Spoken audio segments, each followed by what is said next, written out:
Team, welcome to a special episode of Ask Top, sponsored by MentorMilitary.com. This is part of a series on race, racism, and how it's impacting our military and nation. To facilitate this discussion, I've assembled a group of senior military leaders, both active and retired. They include retired Command Sergeant Major Garrett Griffin, Master Sergeant Richard Green, and Sergeant Major Mark Halliburton. All of our panel members are hosts of the Facebook show Unmuted. Please take a few minutes and check out their Facebook page. Every week they discuss subjects relevant to our military community and conduct interviews with everyday soldiers, leaders, and they share the mic with very prominent leaders within the armed forces. Again, check them out on Unmuted. You're not going to be disappointed. This is a great show that covers a lot of great information on a weekly basis. Today, our goal is to share and understand our collective experience, both personally and professionally. As people, we are a sum of our experience, and who we are as a person, to include our beliefs, are shaped by our life experience. At certain points in our lives, we need to examine our life experience and ask ourselves some serious questions like, does my past experience still apply? Do I need to adjust how I see things versus how I used to see things? And how does my life experience impact my daily interaction with other people, other races, other religions? As caring individuals and leaders, we need to actively listen and attempt to understand someone else's perspective so that we can then find a solution. If we as leaders cannot openly discuss sensitive issues and seek solutions, how can we expect our team members to work through these issues? Hey, do me a favor, if you find today's session valuable, please hit the subscribe button, share our channel, and don't forget to follow us at Ask Top and at Mentor Military on Facebook. So let's go ahead and get after it. What I'd like to do is start by introducing our panel. First, we have Command Sergeant Major Mark Hurricane Halliburton. Mark, why don't you tell us a little bit about yourself? Good afternoon, everyone. Mark, thanks for having me. Mark Halliburton from the great state of Alabama, greatest state in the United States of America. War Eagle. Roll Tide. War Eagle. I'm War Eagle. I mean, you know, we can take this to the streets if you want to, Griff, but we can be professional. It's up to you. Let's be professional, man. We're going to keep it professional. Been in the Army just north of 20 years. Military police by trade, and that's currently assigned to Fort Leavenworth. Outstanding. How about Master Sergeant Richard Green, the Oz? Thanks, Mark. I appreciate you inviting me to the panel. I am a Floridian. Florida is the greatest state in the United States of America. And I've been in the Army for 16 years. I'm a Gators fan, and, we like to have fun. Thank you again for inviting me today. Outstanding. And last but not least, Command Sergeant Major retired Garrett Griffin. Man, I tell you, Mark, thank you for having me here, and there's nothing like hearing that word retired. It's a beautiful thing. Hey, I am Command Sergeant Major Griffin, and you're right. You didn't say you saved the best for last, because you already heard those two gentlemen talk about the other team in Alabama. I refuse to say their name. And then that guy down there in Florida, because they finally won a game. And I'm from the great state of Alabama, and born and raised in Birmingham, Alabama, diehard Alabama Crimson Tide fan. And I did 30 years of active military service, 30 years, 20 days, 2 hours, 11 minutes, and I think 3 seconds to be exact. But who's counting? And, but who's counting? And I'm an ordnance soldier, and I'm just glad to be here with all you distinguished gentlemen. I appreciate you inviting me. Cool. Go Ordnance. Go Ordnance. For those of you who don't know me, I'm your host, Command Sergeant Major Mark Garrett, retired.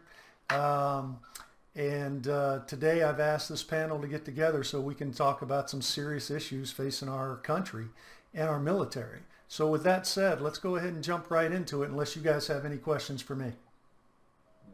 Go ahead, Mark. All right. The first question we had is, in one word, let's define racism. How about you, Oz? Hate. That will be my one word. Griff? I would say fear. Okay. Mark? Misunderstanding. All right. And mine would be hate as well. Now,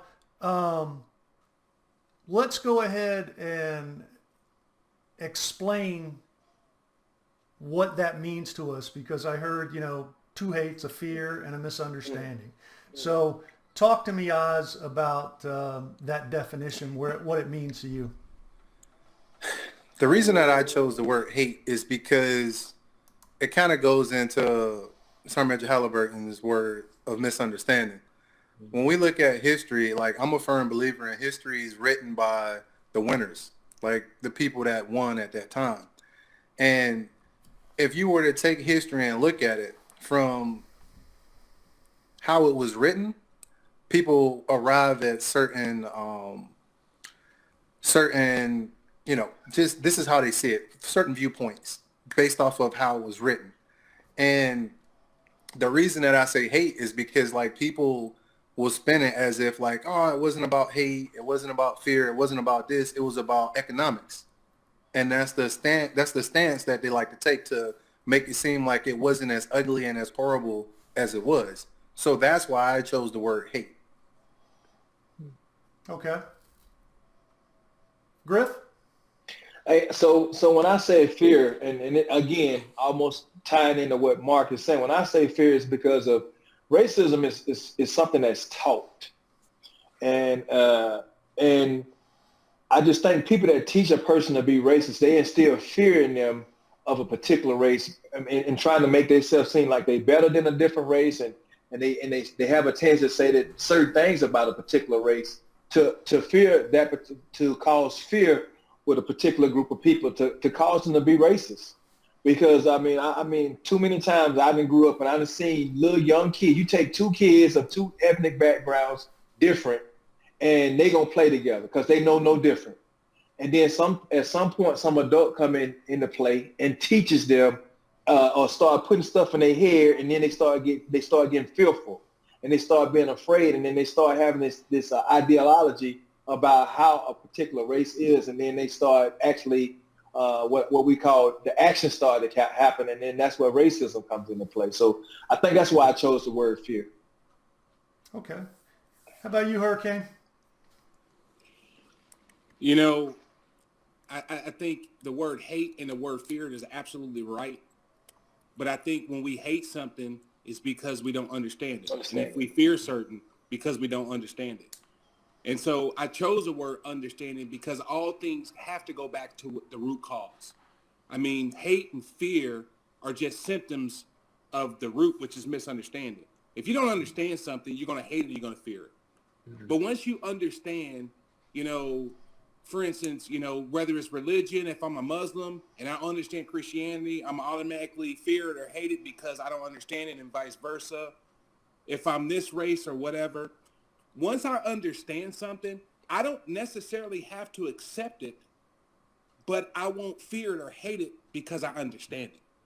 Mm-hmm. And once you get the breadth and depth of understanding, the hate and the fear subsides. And once hate and fear subsides, you don't necessarily agree with them. Not everyone agrees on everything, but hate and fear is damn near impossible because the presence of understanding.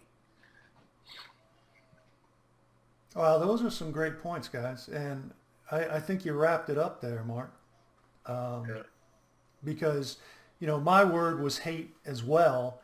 And when I see people that are racist, it's just like they have that significant hatred in their heart for someone.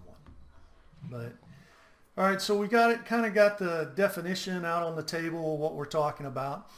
Mark, before we move forward, though, because I do want to add to it just a little bit, if it's okay. Because what Mark said is absolutely right. It is but at some point, it is an understanding, and then the person has a choice, and they choose to continue to be racist. Yes. Because at some point, they know what they're doing is wrong. Because I think that's what now they fear they don't, because they think the way I've been taught and the thing that I've done. If I see any other type of way, this person gonna be the exact same way to me, And so I got to stay the same way I am. I got to hold truth to what I've been taught, what I believe, because I can understand it coming from a child, but at a certain point we all become adults and we know right from wrong, and then it becomes a choice. They understand it, they know what it is that they're doing, but they keep on doing it anyway. So I just wanted to add that to it. I agree with Griffin 100%. And way to kind of bring that, you're 100%. There's no if and you're right. At what point we have to have a choice, and as you always say, what is it? Life is about choices. And I think you dialed in. I mean, you're right. I mean, that's a great summation, man. Mm-hmm.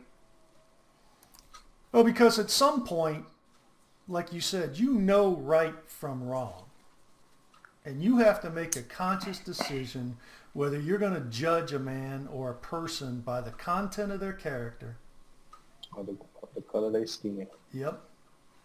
And I go back to that because Martin Luther King was an incredible man facing some difficult times for a generation. And today we're still dealing with the issues that he brought to the forefront. And, you know, the content of our character versus the color of our skin. To me, those are some powerful thoughts there. But anybody else? Can I inject something? And because this is a very great conversation. I mean, sometimes we look at what we were taught as a youngster growing up. I was taught that, you know, this certain race is subordinate to me as an ethnicity, as a culture. You know, some parents do that, you know, teach his own, but I'm not saying it's wrong, but teach his own. They're saying this race is subordinate. But then growing up in the South, where you have a conglomerate of people, you know, who most people are Christian based, you know, and believe that, you know, what I believe in hating another race is right. But, you know, spiritually and based on their religion and their faith, it's wrong. But there's so much environmental justification that they're not wrong. And you got people around saying that, well, it's okay to do this, or it's okay to drag another man from their truck, talking about Emmett Till, and getting away with it. It's okay. You know, there's nothing wrong. And then you have society that writes it off, the legal system that writes it off, the judicial system that writes it off. And so now, if you have a system that is blind, I'm talking about the judicial system, that sees no race, supposedly, sees no color, supposedly, and allow an innocent man to be killed, now you have citizens says, well, are we wrong? Are we? Did we do something wrong? And I'm not giving them a justification. I'm not. But to me, you know, is when you look at your parents and your parents do something that you feel is wrong, but they say it's right, but they're justified, and people are not saying that they're wrong, you kind of tend to think, well, maybe my father's not wrong because this is what he's doing. Until you have to walk away from that environment and you see other things and you realize through growth and maturation that you're wrong. And so to me, what I don't want to do is kind of paint a picture that is so black and white, no pun intended, that it's very easy to describe the racial tensions and the injustices, because it's a very complex problem that I think there's many different perspectives that I think kind of need to be put it and tilted to where we all can kind of, because no matter what, some people are going to see something because they want to see it no matter what you say or not. I hope that makes sense. Yeah, and one of the things for me is it's so, to me, it's in a lot of ways a cut and dry subject. You know, I see people for who they are from where I'm at. But I don't understand why there has to be so much of this hatred, how we are having and dealing with problems that we're dealing with as a society. Because either people are going to make a choice to deal with people that way and treat them inappropriately, or I have an individual responsibility to treat people the way that Mark sees them to be treated. Yeah. I can't be held responsible for someone else, but at the Yeah. same time, I can be held accountable for remaining silent. Does that make sense? It make a lot of sense, Mark. What I would say too is that us all being in the military, we've been exposed to some things that some of the people that we continue to see that have the racist tendencies and they continue the racist actions, they never left where they came from. That's all they know. And that's why they think the way that they think. You know, the beautiful thing about being in the military is that we all come in contact with so many different cultures and all those things that we grew up, and I'm from Birmingham, Alabama. And if it's a lot of history in this country, it's a lot of history in Alabama and in the city of Birmingham. And if I just stayed in Birmingham, stayed in the area that I grew up in, I would tell you it's some stuff that I was exposed to and told to as a kid that until I came into the military, that's the only way I thought too. And I'm just being honest because I had never been exposed to anything. I didn't have any white kids in my schools. Everybody in that project that I lived in looked just like me. And so we always thought that, that the white man was out to get us because that's all we ever heard. But on the flip side of it, I can also say when I joined the military, and most of my growth in the military came from somebody, and my progression through the military actually came from people that don't look like me.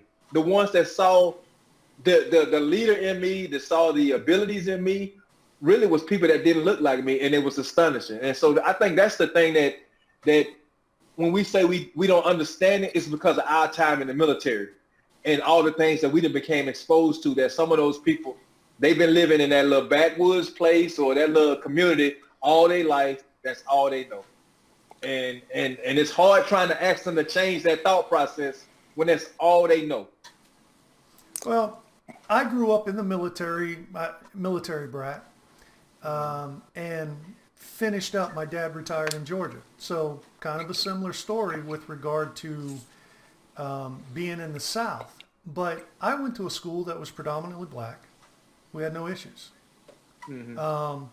My first duty station, I was standing in formation at PT my very first day. It's dark. And I hear this voice, "You're the only one." And I kind of look around and I hear it again, "You're the only one." And it kind of hits me. I look around and I'm the only white guy, like in the entire unit.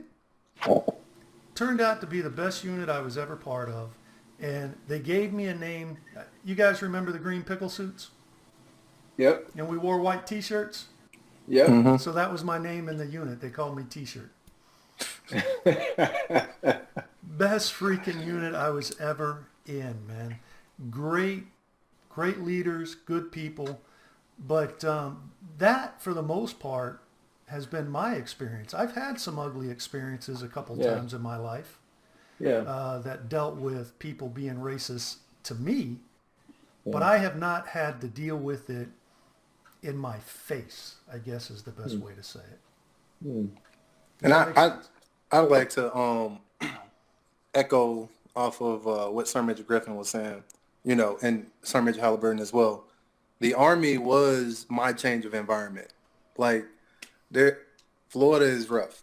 That's it's a rough place. But when you like you said, Sergeant Major, when you live inside of an environment and that's all that you don't know no better until you have a change of environment. Well, when I came to the Army, that was my change of environment. And I didn't even notice that it had happened until I went back home and some stuff happened. And I'm like, hold on, this isn't right. Exactly. It wasn't right. And what that led me to believe was that, we talk about fear and we teach soldiers about fear and stuff. And, we tell them it's okay to be afraid. But understanding that you're afraid and understanding that you're not powerless, that you can do something about it, that takes courage. And I think a lot of people, are afraid of whatever, or they have fear for whatever, and it takes courage to move through that. It takes courage to move on to the next step, to say like, hey, I need to surrender some of this so-called power that I have to somebody that I believe to be lesser and make the playing field even. And I think that's fear, and that's going to take courage to move through. But I didn't I didn't really realize that change of environment until I came to the Army and I met leaders like yourself, like the gentleman that's on this panel right now. And they showed me a different way. They showed me like, this isn't cool. This isn't okay. You don't have to be treated this way.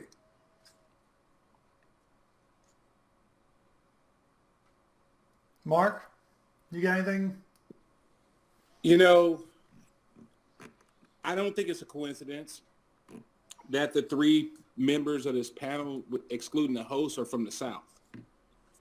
And if you look at the makeup of the Army, a majority. Well, I am from the South. Right. Well, not what you're the host, so I'm not gonna pick on you. But a majority of the soldiers come from the Southeast. It's just a fact, and that's where the Army really, focuses on its recruiting efforts. And most of the African Americans that join the Army are from the South, and so that's why for some strange reason, if you look at the African Americans, we migrate and we join the Army from the South, but a lot of the whites and other races, they come from all over.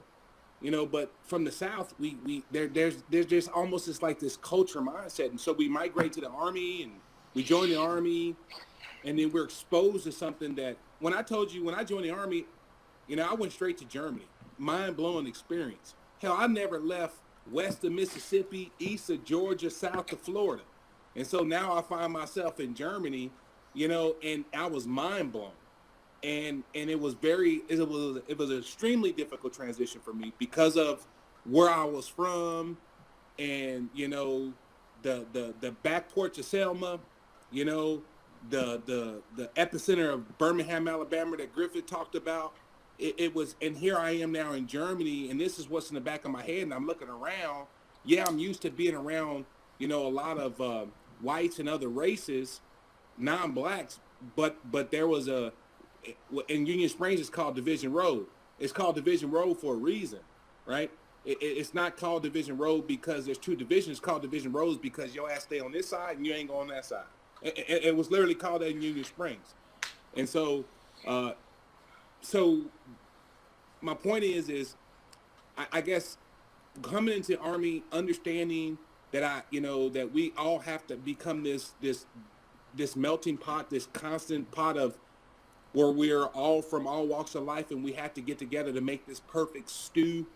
It took a little bit getting used to, but after a while, even though I'll share a story and then I'll be quiet. So as a PFC, I get to Germany, October, and within 60 days, there was a sign on my door, hanging on my door. It says, it had a stick man. You ever play that game, Hangman? Hangman. Yeah. Well, it was a hangman there, but it was a tree, and someone drew a picture of me hanging from a tree, right? And says, this is you.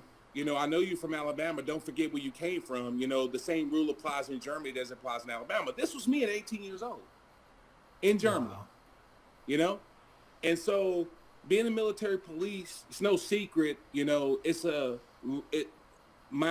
African Americans are not only the minority in the country, we're a minority in the Army, but we're also the minority of the minority in the military police corps. So it's a very, very, very, very small, minuscule population of African Americans in the military police corps.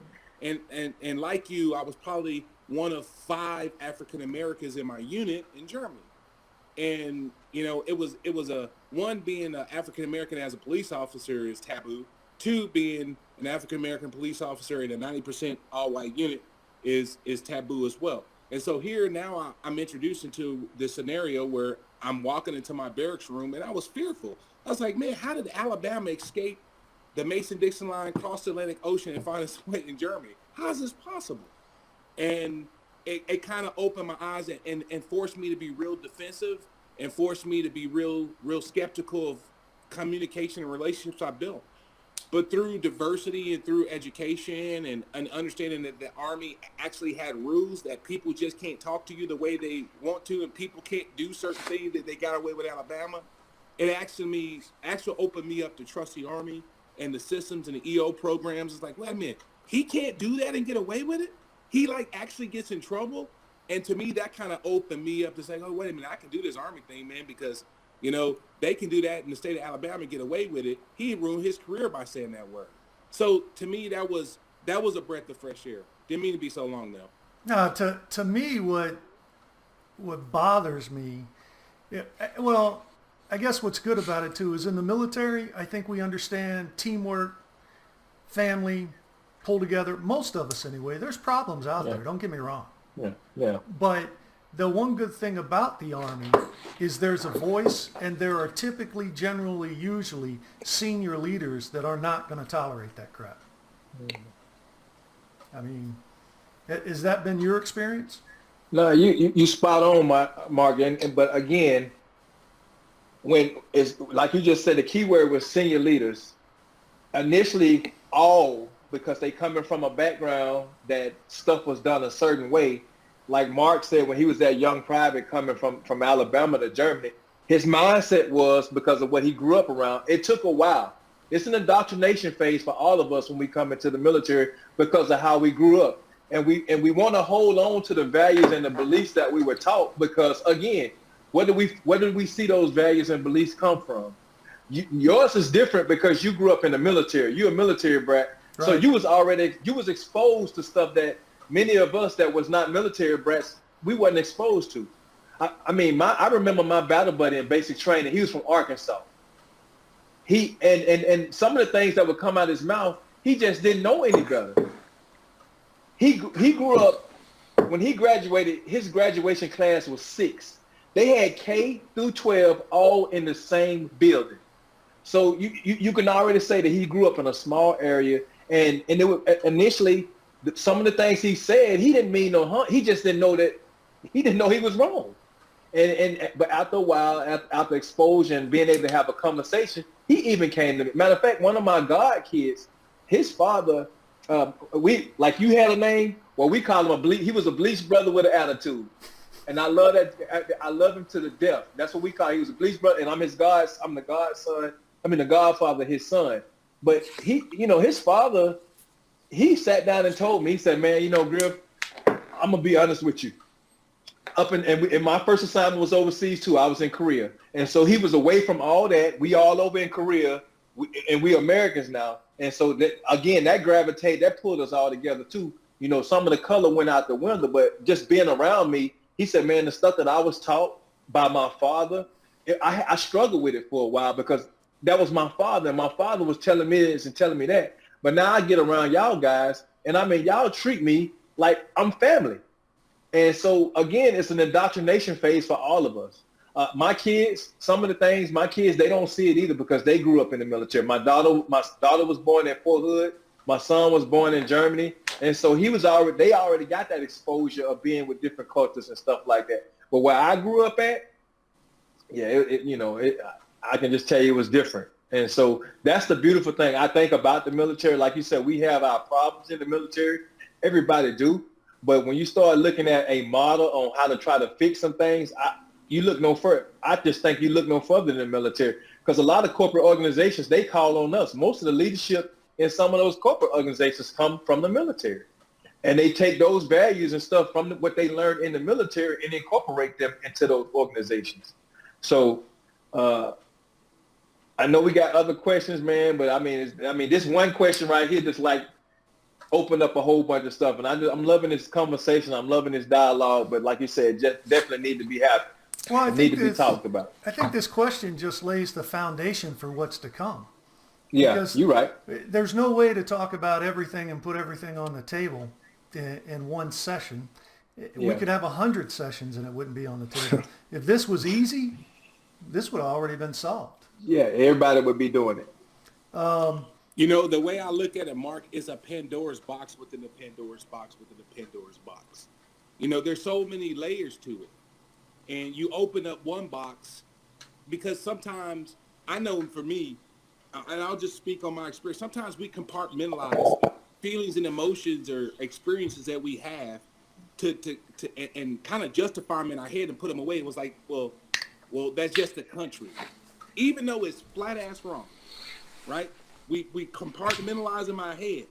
because we know if we open up that box and we speak on it, all hell's gonna break loose. So sometimes you kind of just let well enough be well enough. Yeah, no.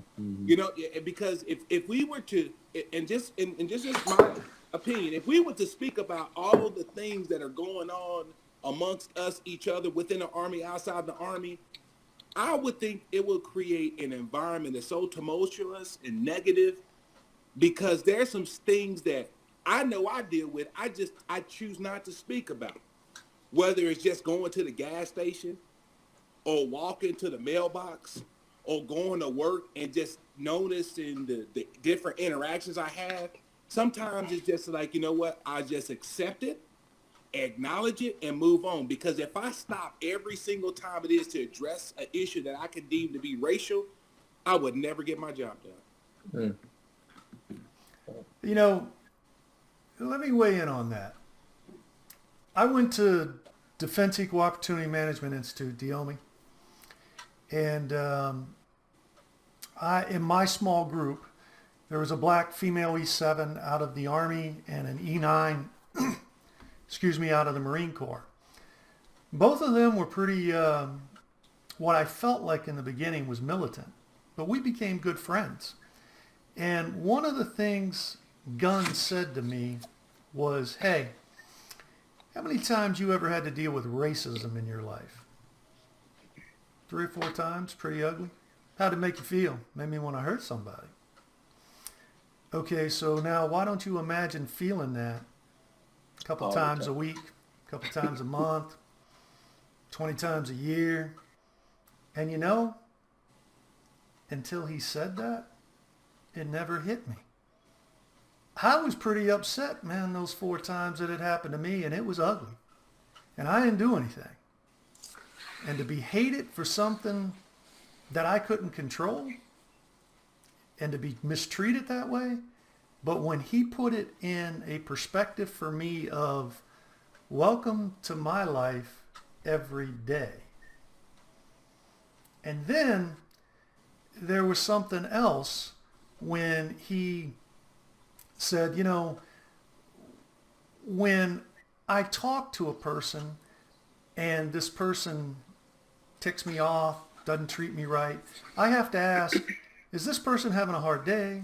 Is he a bad dude? Does he treat everybody this way, or is he racist? I went, dude, you actually have to go through that list? And he goes, yeah, I do, honestly.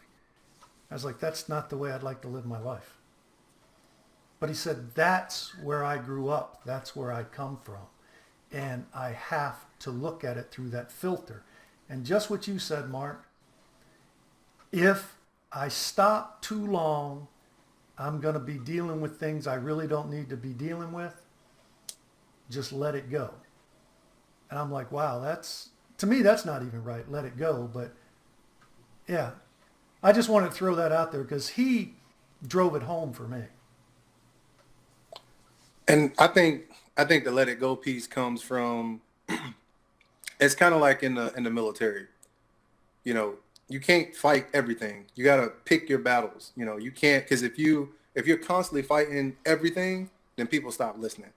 So if you're that person that's trying to fight everything and you're trying to pick every little piece of everything that you think could be racist or whatever, then people are going to stop listening and just be like, hey, he or she is the guy or girl, and this is the path that they always goes down. Everything is through these lenses.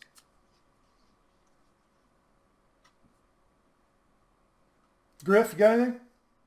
Nah, I'm good, man. Like I said, I'm enjoying the conversation that we're having right here. And Mark, what you just, I appreciate you sharing what you shared.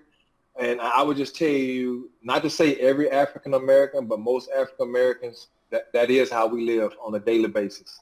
And it's amazing. It's amazing during my time in the military that how I got treated in uniform and how I got treated out of uniform outside the gate. If I went somewhere in uniform, I got completely different. Mm-hmm. And I can go right back in that same establishment in civilian clothes and be treated completely different, even if the person even saw me before. And that's something that we live with. We have to, as I hate to say it, I mean, I had to have those conversations with my son to this day, every time he go out, you know. And I don't know if the guy shared that with you, but that's a conversation we really truly have to have every day. Where as an African American, you have to have those type of conversations. And I would venture to say a lot of my friends of different races don't have to sit down and have a conversation with their kids, because I see it. I'm looking at social media, and I see kids of other races threatening police. See, me as an African American, rarely will we do that. Every now and then you'll see some do it, and you see what happened when we do. Most of us been taught to be docile and try to be back because something can happen to us. Mm-hmm. And it's frustrating. I mean, boy, you just open that up for me. I really don't want to stay here, but that's one of those things that is truly frustrating, that you have to think about that every day. And sometimes you just have to, you know, is that person racist? Is that person upset? Are they having a bad day? That is a miserable way to have to live, but that is actually real. It's reality for a lot of people. Hey, Griff, I want to add to your point, because you brought something up that made me remember some of the things. It's like, example, I'm at a barbecue, and 70 to 80% of the population is white, you know, Caucasian. They're white, and one of the persons comes up and it's like, "Hey, man, hey, Halliburton, you're in the military, right?" It's like, "Yeah." Before that interaction, no one would talk to me. I was the outcast. Mm-hmm. You know, it's like, you know, everybody kept looking at me like, well, why is he here? What's the issue? But then once the soldier who confirmed that I was a soldier, "Oh, you're in the military?" Then everyone comes up, and now everyone has a conversation, because what it did for them, it removed the fear that we talked about. It removed the fear. And so to me, see, soldiers, my occupation as a soldier, it assists in the understanding of what I am as a black man. But take that away, fear and hate still exists, because of in some instances the refusal to understand where I come from, and ignorance, you know. And so I sit there and I ask, I was like, wow. And then when I was able to talk and hold a conversation, you know, because once you find out a soldier is one thing, but then, okay, how do you interact and engage that conversation that you're dealing with? It's so many levels of interpersonal communication that you got to deal with as a black person when dealing with other races, you know, who are fearful of you because of who you are. It's so many layers. And to me, sometimes not enough credit is given to African-American males who are put in these situations, who are able to navigate through these conversations because of people's perception of them. It's like, you know, there's some times where you're like, how that's pretty good that African-American male was able to gravitate to that conversation and able to adapt based off of what he's been through. And to me, it's almost every time like a different engagement. Okay, how do I approach this conversation? How are they going to recognize me? Are they going to be fearful? Are they going to accept me? These are the things that I think in my head when I walk in the room when I'm the only one that looks like me. And it's like, I think it goes back to, you know, people will look at something and they'll say, like, is this the rule or the exception? We're considered to be the exceptions. You know, like the rest of them are still, you know, thugs and this, that, and the third, but these guys are exception when they're wearing uniforms. But when the uniform comes off, we go back to being the rule. Good point. That's a great point, Rich. Let me let's move on to question 2, because this is one that I have heard several different perspectives on, and I'd like to get your perspectives. Can minorities be racist? Explain. Oh. Yeah, I mean, if you don't mind me going first, I think anybody can be racist. Again, it's taught. Now, some people might say, well, certain people can't be racist because you don't have the power. I done heard that before. but the thing about it is minorities are in certain power positions where they can impose or hold somebody back because of the way they've been brought up or the way the way they think. So, and I have even seen minorities, be racist, discriminate against each other, and so I don't think nobody is immune to it. I think anybody can especially if they're in a position of power, can be racist, regardless of if they're the minority. Because in the case, think about it, you was in a formation where you was the minority. Somebody could have easily in that formation held you back from being promoted. I'm just being honest. So yeah, absolutely. I just think anybody can be racist.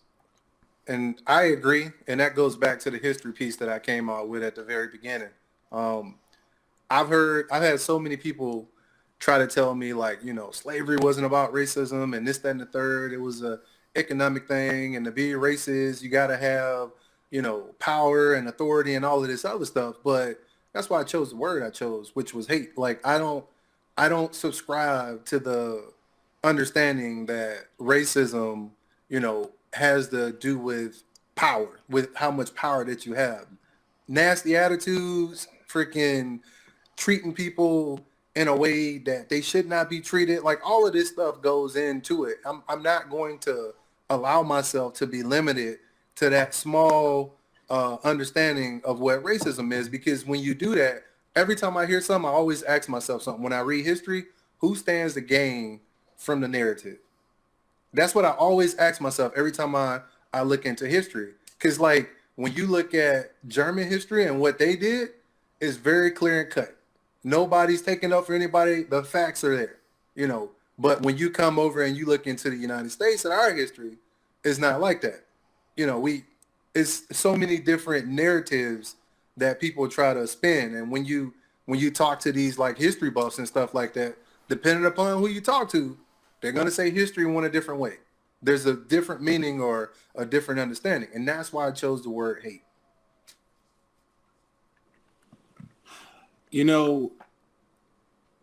That's a very, very, very interesting point. At the end of the day, race is such a general word. But I think the word that kind of connects itself to racism is inclusion. Because inclusion requires zero power, right? It requires no power.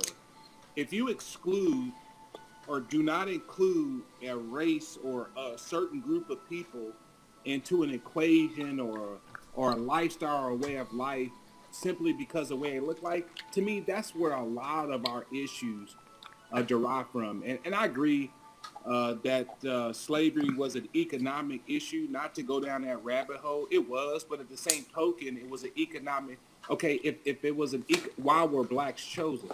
And there was a reason why blacks were chosen. I mean, because if it was just manpower, anybody can do the tasks in which we're given. But to be slaves, to enslave Africans, there was a whole different perspective on why those people, why Africans, right? So, but my point is inclusion. And so when we use inclusion and we exclude other races from just the quality of life, whether it's systematically or the divides we had with money, financially, churches. I mean, you think about it. I mean, there's a First Baptist and a Southern Baptist, right? Both of them are Baptists, but no one really wants to admit that one means black and one means white. It just is what it is. You go to the South and you have a Baptist church and you see Southern Baptist, First Baptist, it's based off race. It has nothing. It's still the Baptist religion. One is purely based on race. And so how does one race influence an entire interpretation of a faith? Just purely based off race, and which is inclusion, which means that a certain race shouldn't get the certain rights and privileges and spiritualities based on your skin color. So you can have the faith, but you just got to change your name to either first or second or whatever. And so to me, if you sit back and just look at it, I think sometimes it's petty. I think sometimes it's immaturity, lack of understanding, to go back what we both said. And so when we don't understand something, it's not because we don't want to understand it. That's where, to me, that's where fear and hate comes into it, that basically snowballs it and makes it bigger. And because it's kind of hard to, when hate snowballs and fear snowballs to this huge ass snowball, for it to go back, it's going to take a lot of heat and a lot of sun and a different change in the environment for the snowball to melt away once it starts to snowball. And so I say all of that to say this: inclusion is very important, but just like the word respect, racism has so many other layers to it. It's really kind of hard to have a very specific dynamic definition to a word that has so many layers to it. And see, for me, when it comes to can a minority be racist, the way that I look at it is all of us are capable of the same human emotions. If that is not the case, then there's a problem. But since we are all capable of that, are we not all capable of hating an entire race? To me, that, if I dislike someone simply for the color of their skin, their religion, whatever that is, I believe anybody can do that. I don't believe that one race or religion holds that card any more than anybody else does. Because to me, it all boils down to hate. But like you guys said, fear, miscommunication, all of that. But you have to be able to see past all of that fear. And if you are looking at a race of people one way and you see them as inferior or something like that, there's a significant issue with you that's a whole lot bigger than that. So, Mark, can I ask something? You Yeah. brought up something that just made me think about it. And I'm not trying to go spiritual, but I'm just trying to really make my point. If you look at African American churches in the South and you relate them to, a lot of African Americans in the South, and I say the South because that's where I was raised, we use church as a form of insurance. And the reason why I say that is because, in a lot of Southern Black churches, God heals everything, to include broken bones, cancer, in the absence of medical insurance, right? Because you can't afford it, right? So then you go to some other churches, non-Black, and there's medical insurance, and the spirit and the conversations is not necessarily geared towards God heals everything. Is like, hey, you need to get this insurance, or you need to go get this doctor and get this one. It's a different conversation. But what connects the two pieces together is finances and systematic racism, because you're prevented to have these types of insurance based on the economical background in which you grew up. And so some people, your perspective is altered based on the conditions in which you were raised, based on the systematic racism that you grew up in. And so until you truly pay attention to the systematic racism issues and truly neutralize that, only one can truly start to grow and understand the different issues between the way our perspective is towards certain things, such as healthcare. I mean, one person can say, hey, just go to the doctor. Another person say, hey, just pray about it. That's two different, and one saying pray about it because they don't have insurance. Why don't they have insurance? Because they can't afford it. Why can't they afford it? Because of systematic racism. I mean, to me, you got to really peel that onion back because there's so many layers to it. And a lot of people don't want to acknowledge it because that will cause, redlining and to rewrite redlining and to relook at the way things are structured. It is such a deep problem, that I think a lot of people are fearful of, one, because of lack of education and understanding of how deep-rooted this problem is, and two, because it's easier to keep the status quo. That's just my 2 cents. I understand that each of us are a product and a sum of our experiences. I also understand that there has to be compassion, well, there should be compassion, empathy, understanding, and like we're trying to do today, get a different perspective. Whether, like we said earlier, you may not agree in the end, but you can at least respect, understand, and try and work through something. And there are absolutely systemic issues that we need to deal with. And for me, that question goes back to, one, I'm accountable for myself, and I'm accountable to stand up for what I see as an injustice done to someone else. That's me personally. I can't tell you what somebody else feels. I can only tell you what I feel. So, yeah, you're right. There is definitely a gap, but I also know that that same gap that you described between church, healthcare, stuff like that, I know numerous white people in that same position. They don't have access to healthcare. They don't have any money. They barely have money to feed their family. So, I mean, that issue crosses racial lines too. Now, I can't say that it's any worse in one place than the other. But again, the issue that I always try to look at is I didn't grow up black. I don't know what that means. I can listen, I can try and interpret, and I can imagine. But I don't know what that means. Does that make sense? Mark, is your mic on? Go ahead. I got my mic. I had my mic muted. I tell you, it make a lot of sense. This is one thing I will say, and you're right, because it's not just black people that go through the exact same thing and living in the same type of conditions. The problem is the reason why it's focused so much on black, because we are the ones that it shows up on the TV screen. When you look at the TV screen will have you to believe that the only people that's out there looking for handouts are black people. The only people that's living below the poverty line, that's what the TV screen rarely, as a young man growing up, the very first time I ever seen somebody really living that looked like me was the Cosby Show. And I'm not finna get with Bill Cosby, but what I'm saying is the first time I actually seen a black person really living, and I can say the Jeffersons, but again, I think what Oz said, what Green said was it wasn't the norm.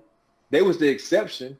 But for the most part, when we see ourselves on TV, we was always portrayed as the ones that didn't have it, or the ones that was below the poverty line. I know, as a matter of fact, I can tell you right now, I know there's more people than just black people that live in those conditions and they're struggling. But the ones that you always see like they need a handout is the black people. And that's because it's the way it's portrayed. Man, Griff, at one point that I think that we got to talk about is that those same African Americans or blacks that are actually like the Jeffersons or like the Cosbys, they don't think they black. They don't think they're Uncle Toms or they sellouts. And that's the other thing that I don't know if it happens with other races, but with our races, it happens. It happens, and you see it, that your success is discounted and you're called something else because of your ability to be successful. And to me is it almost you're fearful to set, like you have to find yourself, what we call it is go back to where you come from, come back in the hood, make a presence back in the projects every once in a while to show that you still don't forget your where card. you came from. You still got your card. You still got your black card. And these are the conversations that people are, oh yeah, he's still good. He ain't forgot where he come from. Oh, and these are conversations that some people just don't have, that I always am cognizant of, that people realize, oh, you think you too good because you're educated, because you can speak better than us, and you can read and write, and you make a little bit of money. You think you better than us. This is a type, yeah. I'll bring it to something that's going on this week. several of my African American friends have said, if I tell anybody I voted for Trump, I'm a sellout. And I'm like, because you voted what your conscience was? Yes. That's hard for me to wrap my head around, just because I haven't had to deal with the issues like you're talking about, Mark. You know, that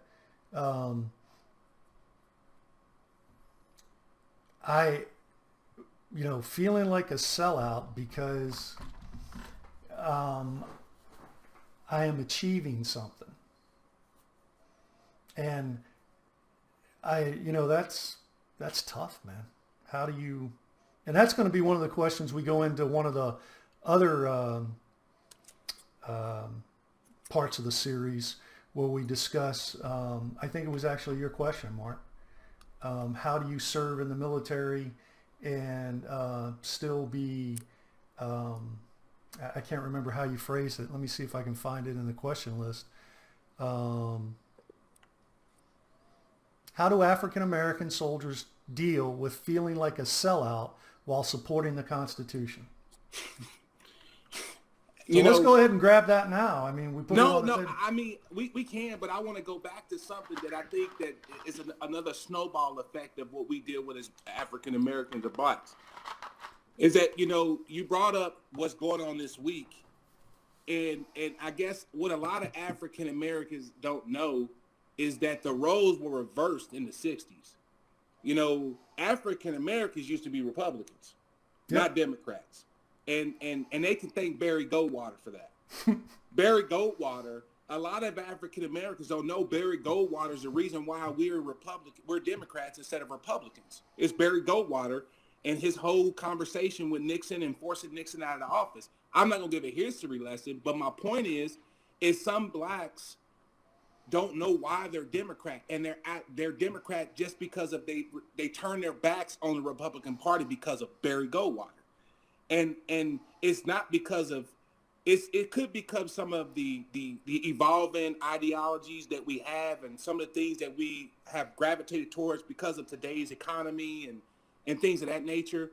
But it was basically because we turned our back on the party because of what one person did. We shunned that person. And so in order to make a clear picture, we said, let's turn our backs. And that's what happened. And that's what got Jimmy Carter in the White House. I mean, so this is a lesson that a lot of people that really don't understand that no one really sits back and dissects and understands and explains it.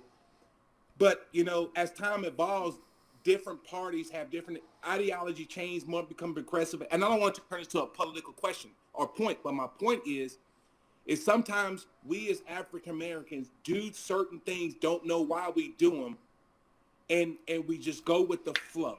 We sometimes get so used to go with the flow because that's when one person runs, everybody's run.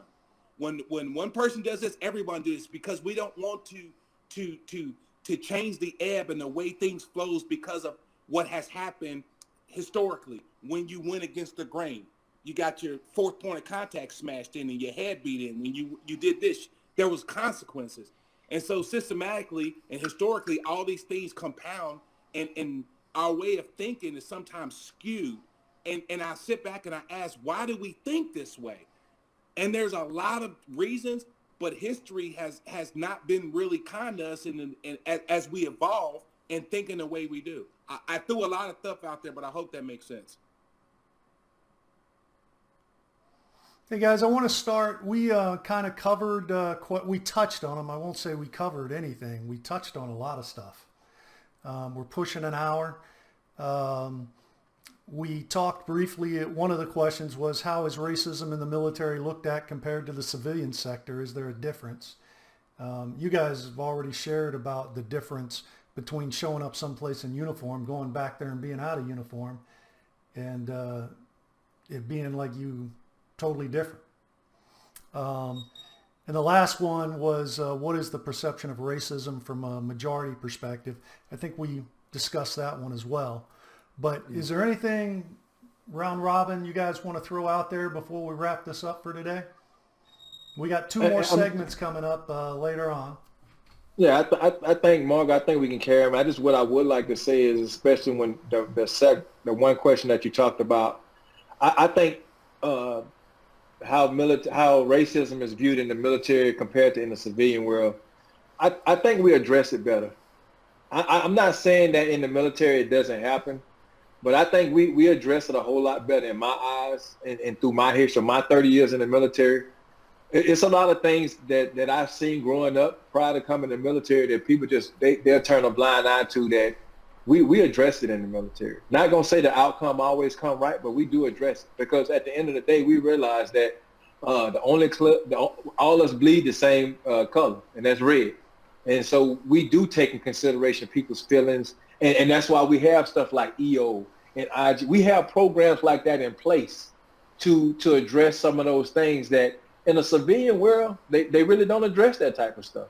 And that's why you see the problems that they have. A lot of people say, man, it seems like y'all just got the answer to everything. And we don't have the answer to everything in the military. But what we do is we all have a shared understanding. We've all deployed together. We done looked at the person. All we care about when we deploy is if the person to the left or to the right. We don't look at their color of the skin. We just want to know that they got my back and I got their back. And we that's the shared understanding that we have. And man, I'm so looking forward to the other sessions and us going and getting off into some more conversation, as well as having our other panel member here and getting her perspective as well. And I think this is a good thing, Mark, that you can put together. And man, I think it's going to be real good. Well, you be careful what you ask for that other panel. I don't ask for nothing. I'm going to tell you something. Nothing I don't want. I Love don't ask for nothing I don't want. Death, man. And she will put it on the table. That's what I want. Sometimes she'll just put the turd on the table and say, let's talk about it. But she kept me straight, man. She really did. I will share something with you. When I was a E5, I was a field artilleryman. We went in, and it was time to promote PFCs to specialist. And we had two PFCs, but we could only have one slot for specialist. And we walk out, and the guy he was all right. He just wasn't the best of the two. My chief didn't put him in for promotion. So we walked out, and I said, Chief, why did so-and-so get it and not so-and-so? He's the better soldier. Yeah, Garrett, but I just, he is. He's a great soldier. I just can't promote him over a white guy. Well, the whole thing changed because I stopped. I mean, when he said that, I was just stunned. So I was like, what? I said, all right. So I turned around, walked back in the platoon sergeant's office, and my platoon sergeant happened to be black. And I said, hey, Chief just told me something, and we didn't promote the best guy. And even Chief agrees the best guy is this guy. And he told me he didn't promote him because he wasn't going to promote him over a white guy. So needless to say, the other guy got promoted. Chief got brought in, and I became the new chief of section, which that is not what my intent was in any way, shape, or form. Yes, it is. But I can't say that I paid a big price over that decision. I did to some degree, but it wasn't a price that I wasn't willing to pay because that guy was treated unfairly. Now, maybe, if the unit had been different, maybe I would have been treated a lot worse or something. I was treated differently after that, but it was a different that I could live with. You know what I'm saying? John Lewis called it good trouble. That's what John Lewis called it. That was called good trouble right there. Because you did what was right at the end, and it's hard doing what's right sometimes. I could not. I ain't gonna say sometimes. I could not believe that guy just by the color of my skin felt comfortable saying that to me, like I would believe in that stuff because we were both white. Try talking to the SMA, because the SMA is biracial, and he looks more white than he looks black, and he has talked about some of the conversations people had had in rooms with him because they thought he was a white guy. And it's some powerful. He has some powerful stories to tell about it, and it's sad, but it's true. Mark, what you got as we wrap up? No, I think we covered a lot of things, but R.I.P. John Lewis, man. John Lewis is man, Congressman Lewis. He man, what a powerful weekend for that. Yep. For his county. That was very inspirational. It really was. But one thing I like to bring up, and on my last shot across the bow is, prior to Truman desegregating the military in the late 40s, there was segregation. You had the black infantry, black MP Corps, black this, white this. Everything was segregated, and everybody had their roles. African Americans did this, whites did this, and it was this perfect system. And the country and the people within the military thought that this was okay. And of course, fast forward past Desegregation Act when Truman passed it, and now we're looking at it to the fact that we're an integrated military, and that we hold people accountable based off of our feelings and things of that nature. I think that it's one that can argue that our system is to be modeled, but the only difference is there's consequences for me doing something to another person of another race as opposed to me doing something to a person of another race not in uniform. There's a consequence. If I go up and say a racial slur and I'm a civilian to another civilian, I'm not going to lose my retirement. I'm not going to lose a promotion. I'm not coming out of pocket, but there's a consequence in uniform. And so I think from the military, there's a consequence for your action type of mentality, which we possess, that some folks within the civilian sector just don't possess. That's my parting shot. Oz, what you got? I think what I want to leave everybody with is this. What we're talking about, these things didn't happen overnight. They took a couple 100 years to get here, and it's not going to be fixed overnight. And I think that people need to be patient and have compassion and just work with the people that's around you. The second thing I'm going to say is this. We have to take into consideration time, place, and condition. I don't think a lot of people take time, place, and condition into consideration when we're having the talks that we're having. Because don't get me wrong, things were really, really bad. They were really, really bad. And I'm not saying that everything is perfect right now, but they weren't how they were. They're not how they're going to be, but we're a whole lot better off than we were. So progress is being made. And I would just ask for people to take into consideration time, place, and condition when we have these conversations. I appreciate you guys coming on today and sharing, because I really believe the only way we get through this stuff and make it better is by sharing our understanding, our experiences, and at least coming to an understanding. In some of these questions, there's some hard rights, some hard wrongs, and then there's a lot of it in the middle that it's kind of finding our way as human beings. And I'm looking forward to the next two series or episodes that we're going to do. And I just can't thank you enough. As we wrap up, does anybody have anything for me before we go? I just want to thank you, Mark, for being in a position to have an uncomfortable conversation. Well, I think that it's not real uncomfortable for me, but it's uncomfortable in the fact that you got to expose yourself. All of us do. That's what we did today, was we opened up the stuff that, hey, we're going to deal with this stuff either in the open or in the dark.